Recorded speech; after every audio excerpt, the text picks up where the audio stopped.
Hi, my name is Daniel Garcia. Welcome to my presentation. My presentation aims to be an honest critique of modern day Australia and its Aboriginal perspectives in the classroom.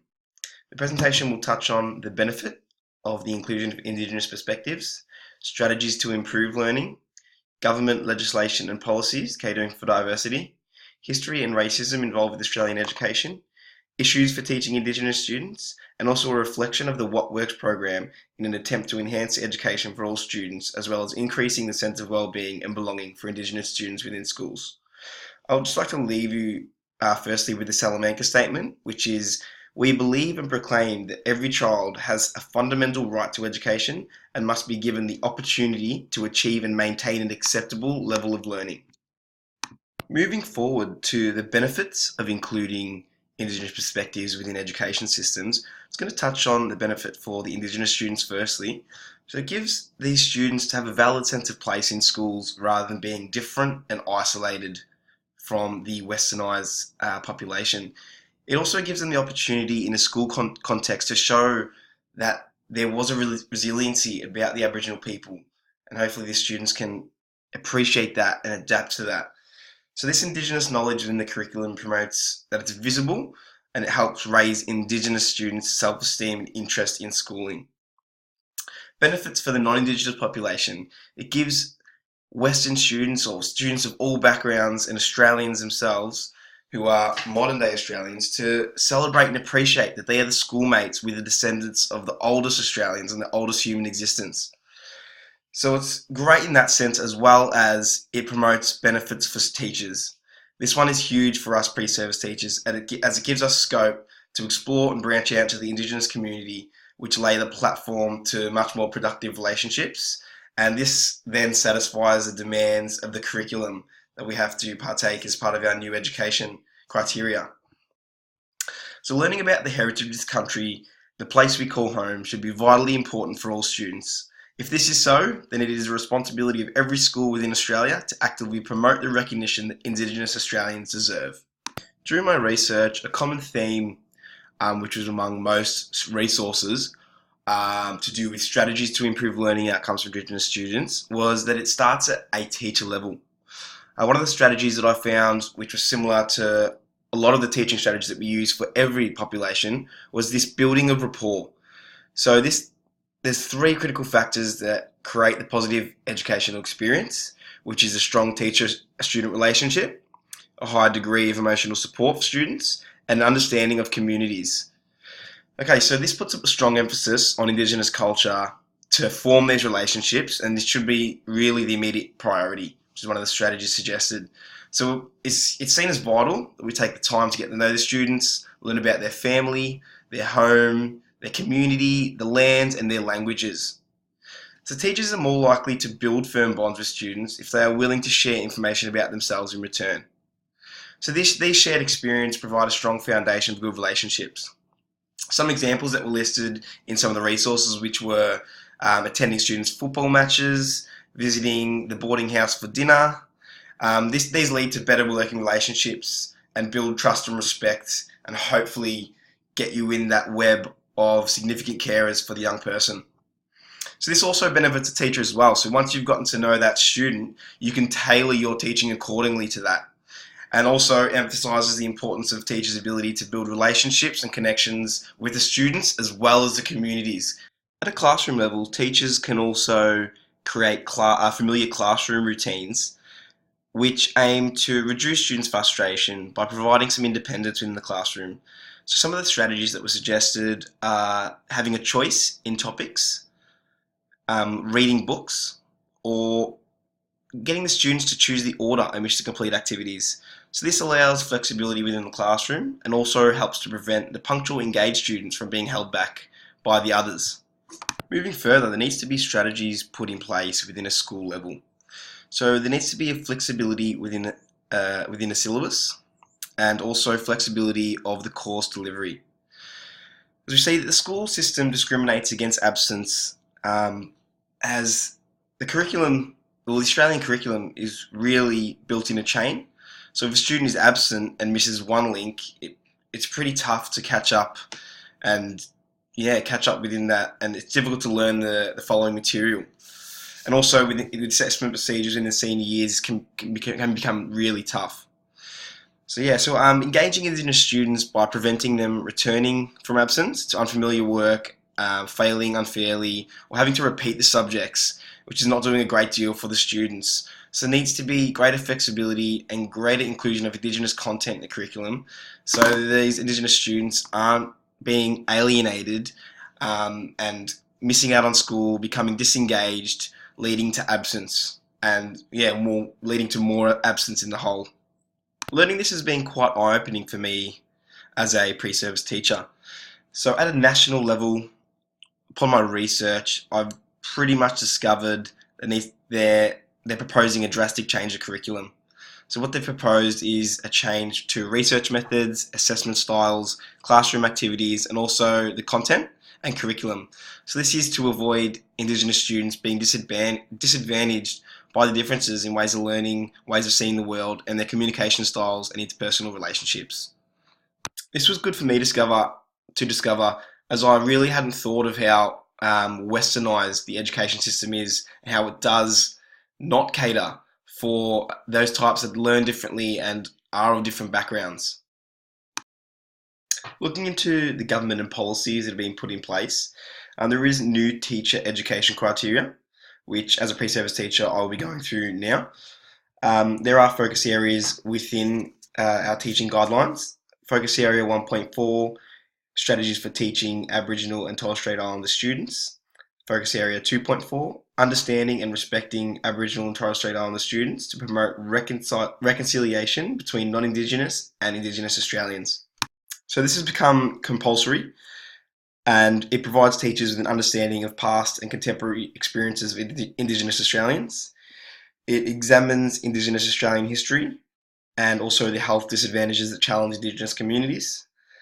It also assists education students, such as myself, in expanding the understanding of Indigenous cultures and gaining the knowledge to provide culturally appropriate programs to students in schools.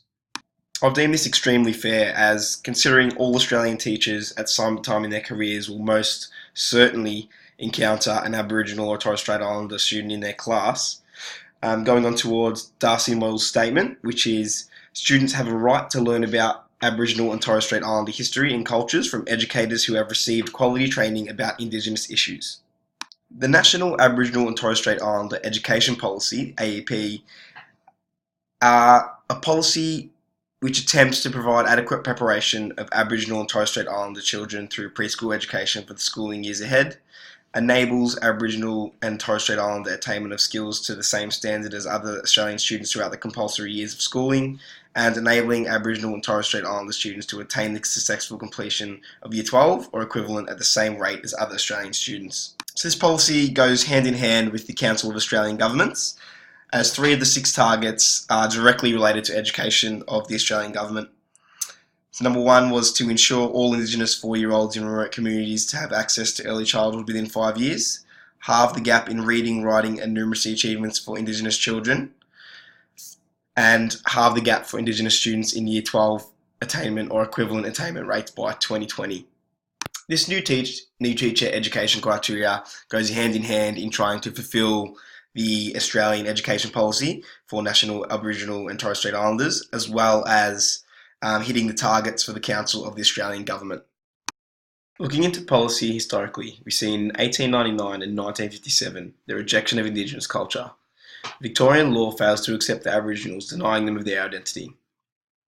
Due to these laws, the children do not have connection with the land, language, culture or country. These links were broken through policies of westernised culture, including child removal and forced assimilation. Indigenous perspectives regarding the history and racism involved need to be studied first to better understand the future events, such as Kevin Rudd's apology. The apology represented a new beginning for Australia. It recognised that Indigenous culture and history has been neglected in the past, and moving towards a reconciliation, encouraging working directly with Aboriginal and Torres Strait Islander communities, having an equal stake in the way Australian history is taught as it has been neglected. It is important that Indigenous students have an education which gives the skills to navigate the mainstream culture and be able to go between different cultural domains. The issue with this is when providing education to Indigenous students, for the most part, they have been accepted into Western schools to receive a Western education. We are still expecting Indigenous students to assimilate and integrate within our Western society, where there is a clear power imbalance, as the current system doesn't cater for the Aboriginal and Torres Strait Islanders in terms of their values, their structures, and their content, which is showing. Having touched on some issues in previous slides, such as the role absence plays in the classroom and the education system as a whole, we see this as a big issue for Indigenous students, as statistics show the access to healthcare systems, as well as overall health and well-being, is dramatically lower than that of Western culture. From the history and racism in the past, it is not surprising that there are issues with the students' self-esteem and their view of being successful. This is also important for teachers, as they may lower expectations for Indigenous students, and how this is extremely important that these standards are maintained. Difficulties may arise with diverse cultures due to the difference of the populations and misunderstanding between them. Looking people in the eye during conversation is a mark of respect in Western Anglo culture. In Aboriginal culture, this is seen as disrespectful, particularly to a person of high authority. In some cultures, questioning of a teacher is seen as rude. Some Aboriginal groups are not obligated to respond to questions, which can be misinterpreted as disobedience. We know the role of questioning in teaching and how important this is, and this leads to conflict within the classroom, creating more issues. The vast difference in culture displays how conflict could possibly occur due to these differences. This can be detrimental to teacher-student relationships that can have potentially dangerous implications on students' behaviour patterns.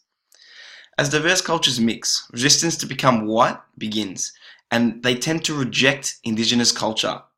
This results in identity arising and creating conflict between sticking with family tradition or giving in to white culture and using big words and hanging with white students. It is important that the teacher helps and allows time, providing a basic support for students to resolve identity and role confusion during this adolescent period. The What Works program focuses on the preceding slide's content. It makes reference to the Council of Australian Government ambitious targets, as well as the 3 goals of the National Aboriginal and Torres Strait Islander Education Policy. The program recognises that there is no quick fix to achieving these targets, and a large change of attitude and practice is required. It believes in education as the way this will be achieved. The program provides helpful strategies as well as how to implement them at a school level. The tasks of What Works are to improve literacy and numeracy skills. So this is the core work of skilled teachers to engage students, and this is directly related to the next task of increasing rates of school completion and successful participation in post-school options. The other task is to increase the respect of students' culture within the community. There is a need for sensitive respect for Indigenous peoples and cultures for teaching to be effective. As we have gone through the many benefits of learning, this is not only for Indigenous students, but for non-Indigenous students and teachers as well. Positives of the program are that it identifies the needs of Indigenous students. Number 1, cultural recognition and support. So active, effective relationships between Indigenous communities and those who work in schools. So this recognises that the students' culture need of providing support to help raise Indigenous students' self-esteem and interest in schooling. Number 2, the development of requisite skills, literacy and numeracy. So teachers need to keep these high expectations of students and approach their teaching with sensitivity. Number 3, adequate levels of participation. This was discussed as the engagement and absence in the education system. Active encouragement from home and a welcoming, accepting environment at school are required for keeping students engaged. There are 3 components which are deemed essential. These are student, school, and community. All need to be positive to create a positive school environment. Indigenous students need to be supported to operate both ways. To use Indigenous ways, traditional forms and ways of knowing, as well as non-Indigenous Western ways. This is so that they are safe and secure in both domains. To improve practice, the What Works program recommends teaching each and every student as an individual, focusing on each student case by case as everyone is unique. It puts value into getting to know the student's circumstances, strengths, needs and aspirations. Not only build connections to each individual, but build connections with their parents as well. This was mentioned earlier by reaching out and making direct connections within the communities. This all should be common practice, which you should be trying to achieve within all schools already to create a safe environment as a teacher, which students want to participate in, free of bullying or racism. Education as an institution and teachers as its agent must respect diversity and acknowledge the distinct cultural identities which together form the national identity of Australia. This diversity is not reflected upon in the current education system as mentioned previously. Overall, the program appreciates that it will be challenging at times. Courage, commitment and persistence are all essential to help with this, starting at the teacher level. Having a firm belief in the value of what is being done and focusing on the long-term goals will certainly reap the rewards. Most of the strategies are not out of the ordinary for a teacher. The program does not focus on a cultural deficit, and it doesn't focus on the weaknesses, but on strategies to include and improve. Reflecting on Indigenous perspectives in the Australian curriculum, over the past 5 years we've seen many schools introduce Indigenous language, culture and history programs to improve the education outcomes for not only Indigenous students, but to improve all students' knowledge and appreciation of Indigenous people and culture. But despite policy and all other forms of encouragement, many have not. Throughout the presentation, I hope to have made it clear that there is a place for Indigenous perspectives in the classroom and the Australian curriculum. Memorial 1999 identifies a crucial point of difference between the Indigenous knowledge and that of Western scientific knowledge. The essence of Indigenous knowledge is that it is a live Indigenous people's culture. Different from Western knowledge, it is neither in archives nor in laboratories. This, of course, translates into a central pedagogical and curricular concern. If content knowledge isn't available in the usual forms and location, libraries, resource materials and textbooks for example, then curriculum development at a school and classroom level requires different professional aptitudes and capabilities on the part of educators. ACARA has acknowledged that there is a gap between learning outcomes of Aboriginal and Torres Strait Islander students and their non-Indigenous peers. Aboriginal and Torres Strait Islander histories and the culture cross-curricular priorities are designed for all students to engage in reconciliation, respect and recognition of the world's oldest continuous living culture. The aim of this is to see themselves, their identities and their cultures reflected in the curriculum of each of the learning areas. So this is so they can participate fully in the curriculum and build their self-esteem and knowledge. Indigenous statistics are very much integrated within the health curriculum. They are used as a very frequent comparison to Western culture and other countries. Taken from the Victorian curriculum, listed are the content descriptors which involve direct links to connection with Indigenous perspectives within the classroom. For example, evaluate factors that shape identities and analyse how individuals impact the identities of others. With this content descriptor, students will investigate Indigenous perspectives and how cultural beliefs and practices surrounding transitions to adulthood differ between cultures. In health, it is important to not only focus on the negatives and the culture deficit. Teachers have to approach these topics with sensitivity. Listed content descriptors make links to land, community, health and safe choices, which are all opportunities to utilise Indigenous perspectives within the classroom. The subject area of physical education is an area I feel which needs work in terms of including Indigenous perspectives. ACARA cross-curriculum priorities mentions physical activities and cultural practices such as traditional and contemporary Aboriginal and Torres Strait Islander games. The Australian Sports Commission developed the Yalunga Traditional Game Resource to provide Australians with a greater understanding and appreciation of Indigenous culture. There is quite a lot of scope to incorporate an Indigenous unit within physical education, as many of the modern games have been evolved from traditional games of the past. Touching on my football background, the AFL is progressing with its Dream Time at the G every year. In Australian rules football, there is an abundance of great stories which reflect on the history of stolen generations. For example, sport opened the door for Sir Douglas Nicholls to achieve so much for Indigenous people in terms of identity, culture, integrity, compassion, human rights, and spirituality. This provides an opportunity to examine personalised stories rather than a textbook to view the broader narrative of the stolen generations and aspects of Indigenous history. This fits in well with national curriculum's sequential approach and will benefit students who will find this more rewarding and touching. Overall, every Australian of diverse background and culture must be given the opportunity to achieve and maintain an acceptable level of learning, going back to the Salamanca Statement. Through this presentation, exploration of benefits, strategies, and belief in the work, Indigenous culture will be recognised appropriately for the benefit of all Australians. That draws an end to my presentation. I hope you enjoyed it as much as I have. It's a topic which I had no previous experience in, especially within my placements. I haven't had to deal with any Indigenous students, and it's something I really look forward to in the future. Thank you.